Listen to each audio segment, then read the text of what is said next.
Mapagpalang araw po mga kaibigan, mga kapatid. Good morning Mindanao, Philippines. Mga kaibigan, mga kapatid. Ngayon, araw ng Sabado. Ang ibang mga reliyon sa araw ng Sabado, lalo na yung Seventh-day Adventist, sumasamba din sila. Pero mali yung mga pagsamba nila. Bakit po? Yung tinuturo ni Helen G. White na pagsamba nila from sunrise to sunset. Mali po yan. Yung nakasulat po sa banal na aklat na ang pagsamba ay gagawin sa tamang oras. May oras po. Hindi yung buong araw sumasamba sila. Sino ang nagiba sa mga relihiyon na yan? Ang ating Panginoong Hesukristo. Bakit giniba ng ating Panginoong Hesukristo? Mali yung mga pagsamba nila.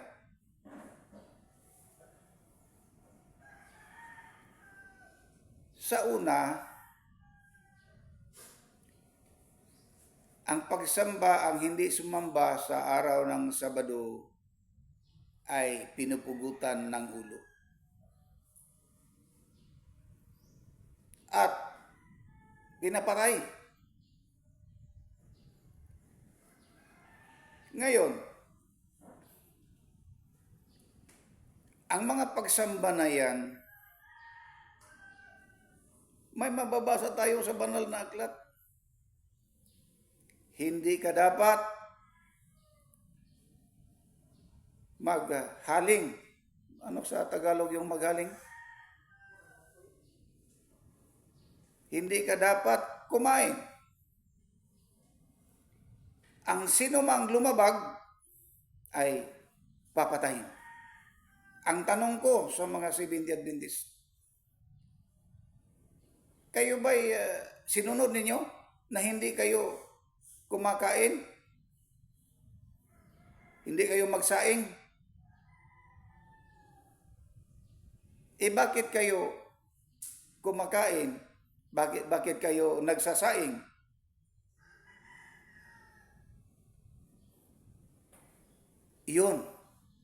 Ito ang katotohanan. Hindi ko po kayo sinisiraan mga Seventh-day Adventist. Tinuturoan ko lang na itong pagsamba na ito ay totoo at akma sa oras. Hindi po buong araw. Kasi kumakain tayo, umiinom, nagsasaing. Ang mga kautusan na yan, giniba ng ating Panginoong Hesukristo.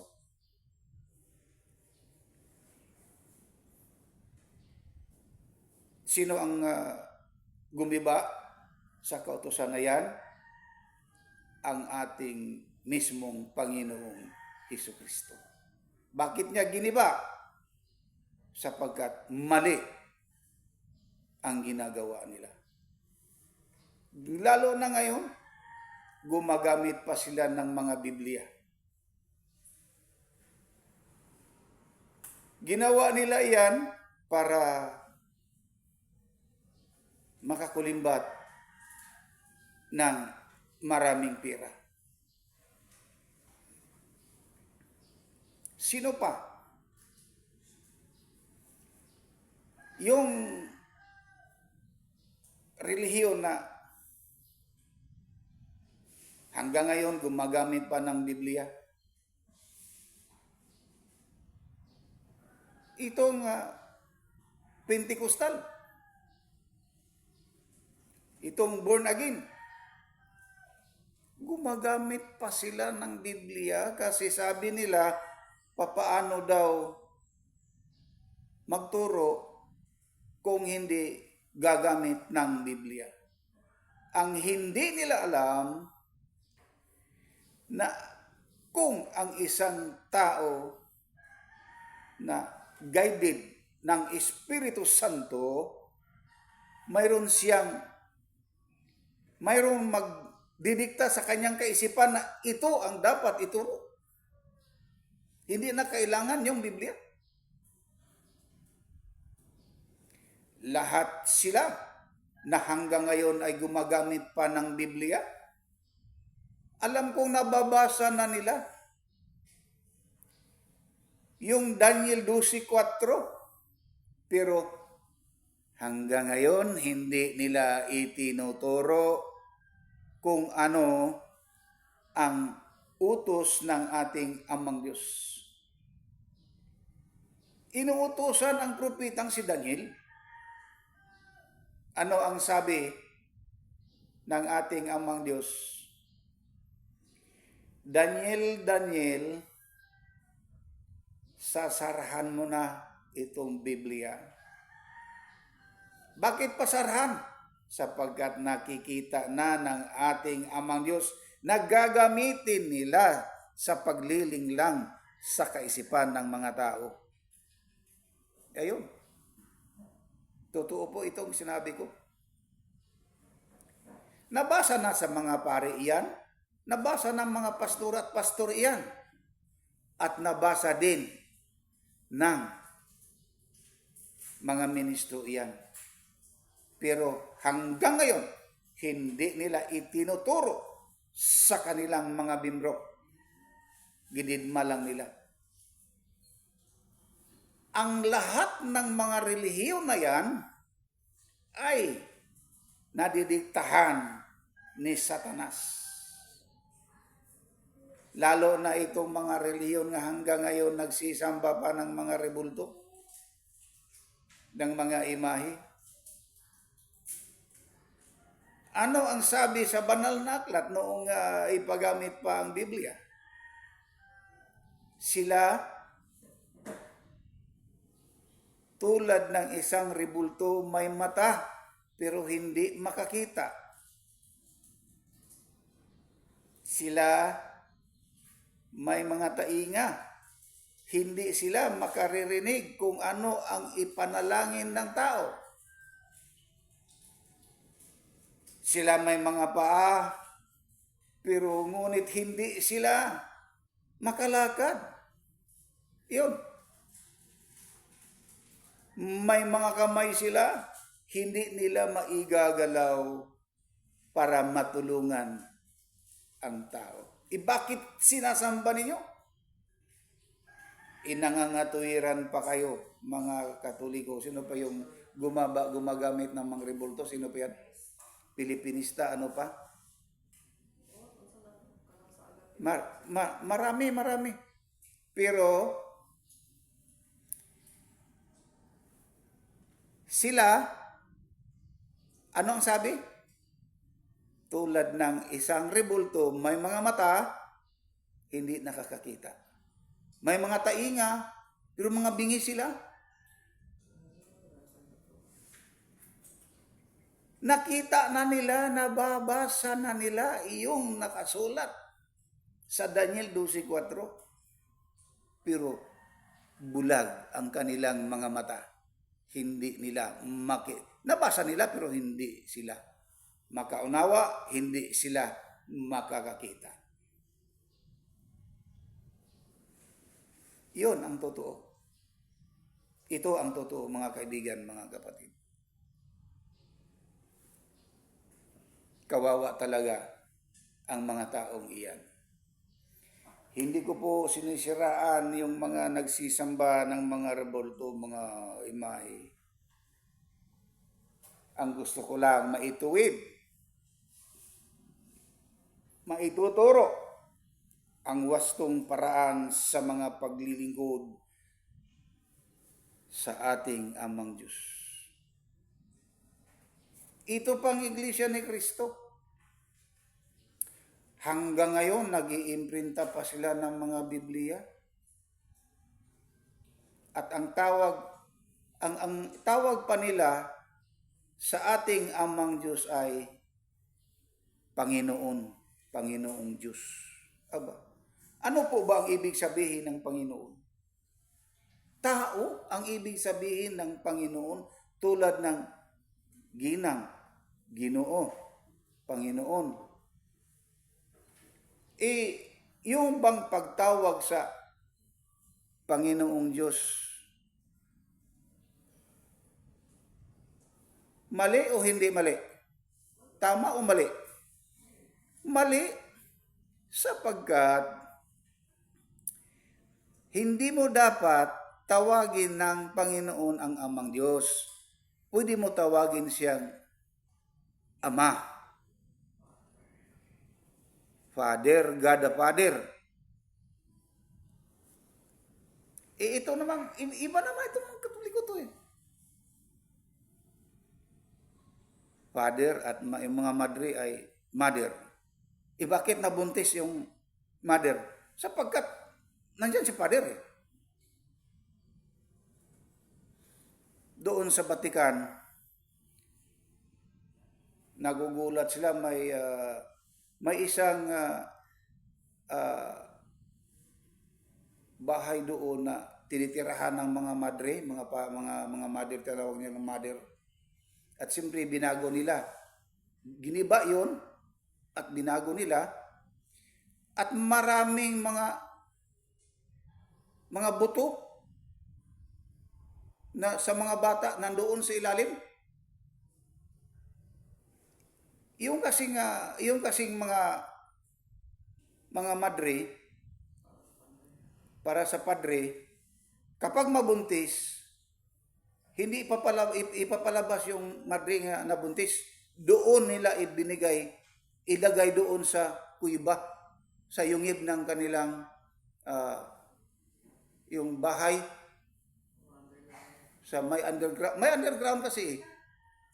Kapag tapos na nanganak yung madre, saka pa nila palalabasin. Pero namumutla yung panit yung mukha ng madre.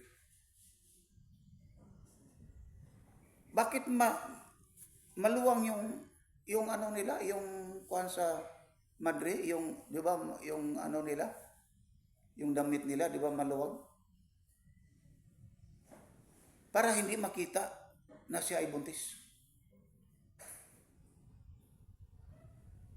Yun po, ito po ang totoo.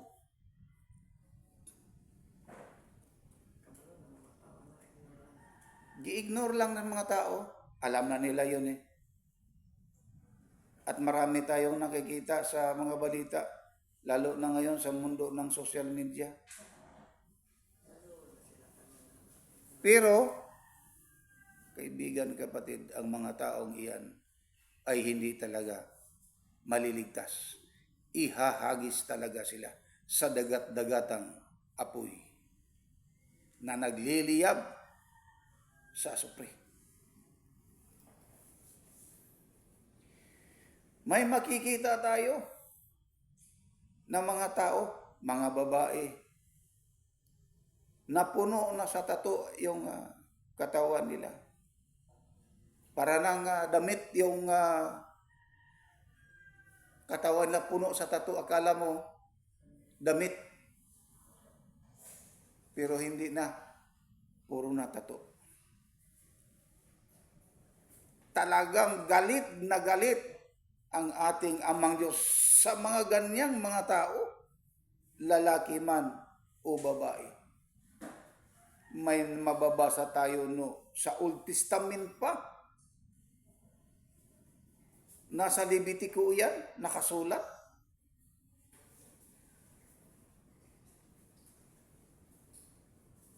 Kasuklam-suklam yung mga ginagawa nila.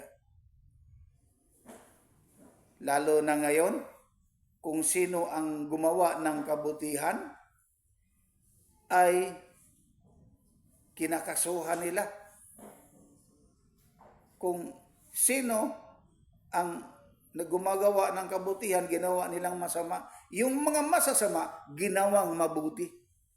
Nangyari yan dito ngayon sa ating Senado, dito sa bansa ng Pilipinas.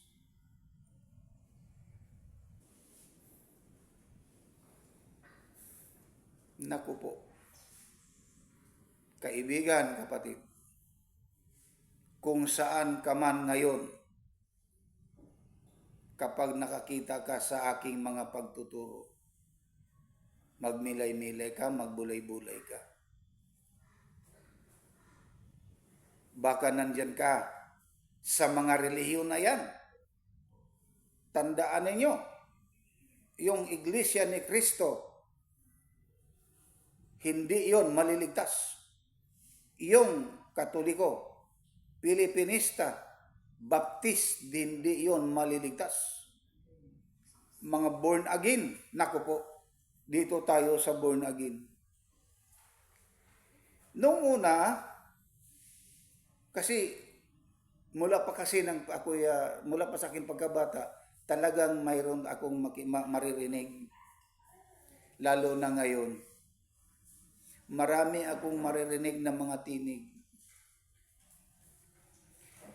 Noong nakita ko na itong malaking dragon, may nagsasabi kasing anghel. Ang sabi niya, nahulog na ang malaking dragon na lumalaban sa ating Amang Diyos. At hinulog siya dito sa ating mundo. Tingnan ninyo, itong si Charles Fox Parham na founder ng Pentecostal. Di ba bumubuga siya? Isang Amerikano, bumubuga ng apoy. Siya po ang malaking dragon na founder ng Pentecostal na yan. Ngayon, alam na natin kung i-search ninyo sa Google, kung totoo ba itong mga sinasabi ko, totoo talaga. Na may isang pastor na Amerikano na bumubuga ng apoy. Iyon ang founder ng Pentecostal na yan. At matindi pa yung mga pagsambang ginagawa niya, nakipagtalik siya sa mga babaeng mga membro niya.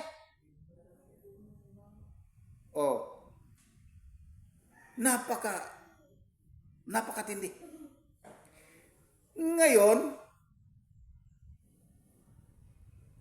ito namang born again na iyan, kaibigan, kapatid, alam po ba ninyo, ano po ba ang ibig sabihin ng born again? Ang ibig sabihin ng born again, kung sa Bisaya pa, na tao pag-utro. Saan siya bumalik? Bakit siya ay naging bumalik para maging tunay na tao? Ang nasa ilalim siya sa mga pagtuturo ng ating Panginoong Hesukristo. Iyon ang tama na born again. Ito namang mga born again, sino po ba itong founder ng born again na iyan? Di ba si Peter Siu-Yung-Chi?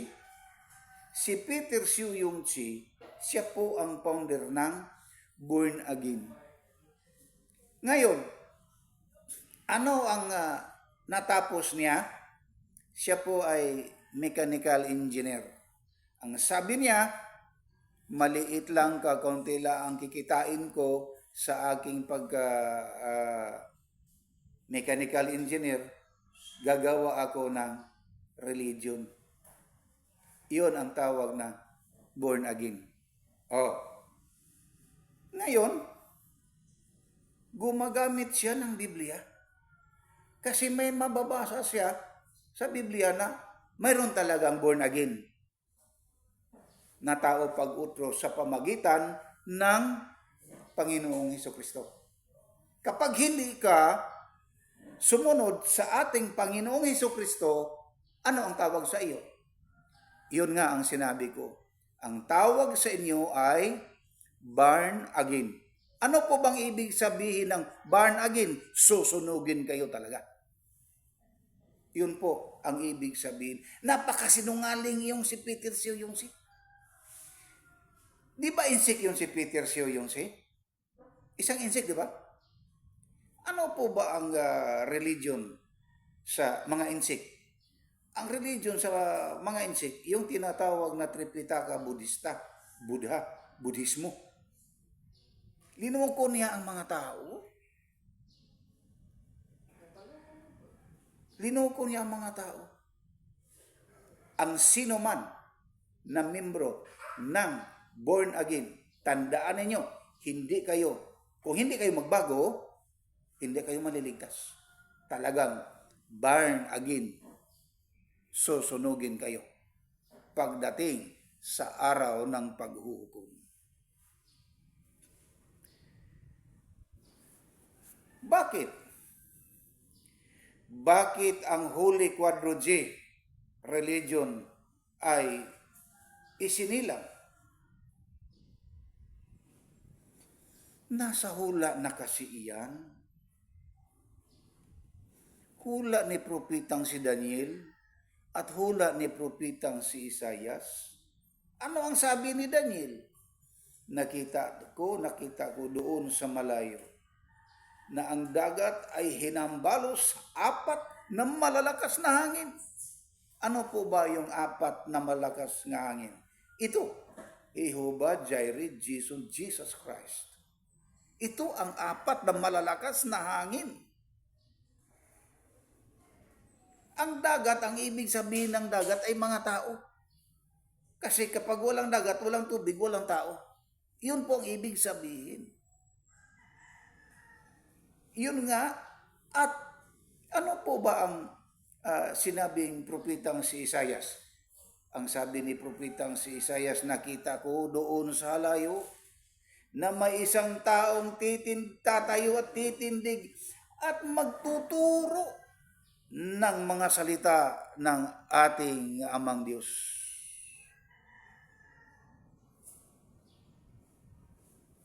Itong malayo, itong bansang Pilipinas,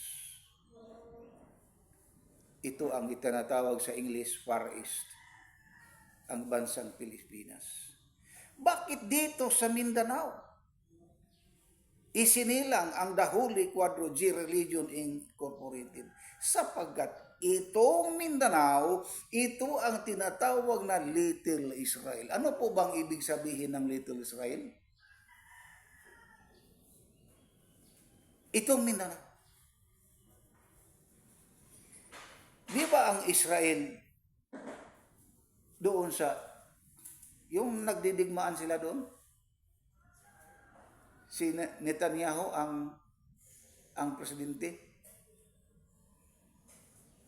Di ba maraming mga uwak? Nagugulat ang mga tao, bakit dumagsa napakaraming uwak doon sa Israel? Kasi yung mga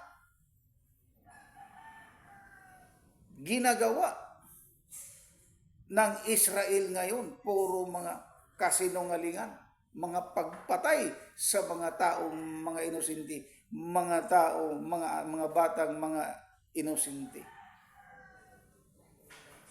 Iyon ang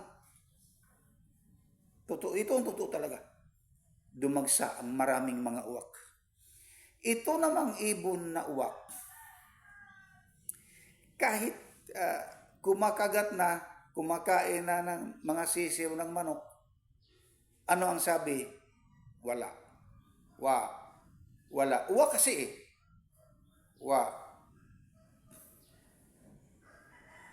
Alam po ba ninyo mga kapatid, sa panahon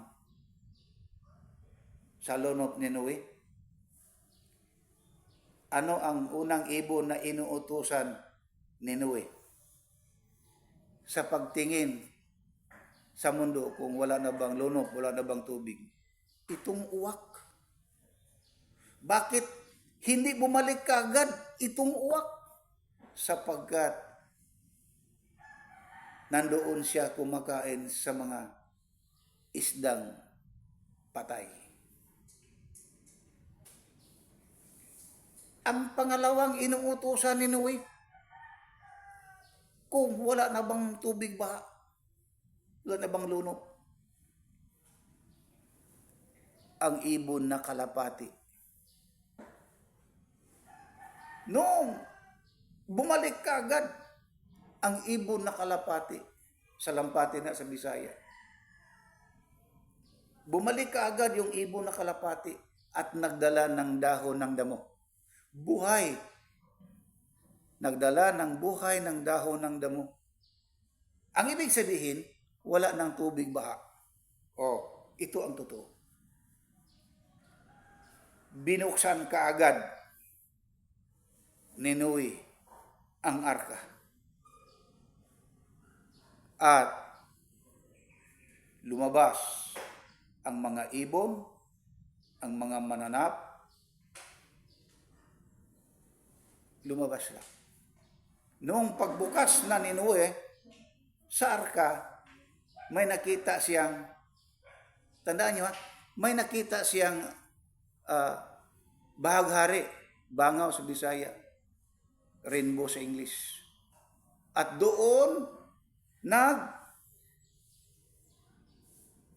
nabati o narinig ni Noe ang tinig sa ating Amang Diyos. Noe, nakita mo ba itong bahaghari, itong rainbow na ito? Ang sabi ni Noe, opo, nakita ko po. Ang sabi ng Diyos, ito ang palatandaan na hindi ko na huhukuman sa tubig baha ang mundo, kundi huhukuman ko na ang mundo sa apoy. Ang ibig sabihin, susunugin talaga. Susunugin talaga sa ating Amang Diyos. Kayong lahat na nandyan sa born again ang tawag sa inyo. Susunugin kayo. Kayong nasa Pentecostal, magdusa kayo. Kung hindi kayo magbago, kung hindi kayo sumunod sa akin, susunugin kayo. Lahat ng mga reliyon, naku po, kaibigan, kapatid, kawawa kayo. Magbago na kayo. May isa akong pamangkin na attorney. Sabi niya, Papa Rudy, hindi ko talaga maiwan ang aking relihiyon. Kasi dito na ako isinilang eh. Ang sagot ko sa kanya, ngayon, hindi mo na iiwan yung relihiyon mo? Ang tanong ko ito, hindi ka ba isusunugin yung bahay mo eh? Yung relihiyon mo, parang bahay yan. Kung panahon na susunugin na yung bahay mo, hindi ka ba lumabas sa bahay mo? Sunog eh, para iligtas mo ang iyong sarili. Kaibigan, kapatid, lumabas ka sa bahay mo na yan, lumabas ka sa relihiyon na yan, para mailigtas mo ang iyong sarili. Naku po, kaibigan, kapatid, mahal ko po kayo. Tinuturuan ko lang kayo ng tama para maituwid ang mga mali ninyo. Sana po maunawaan ninyo at ipakishare, ipasa po para marami pa ang mga tao na maunawaan nila kung ano ang aking itinuro sa inyo.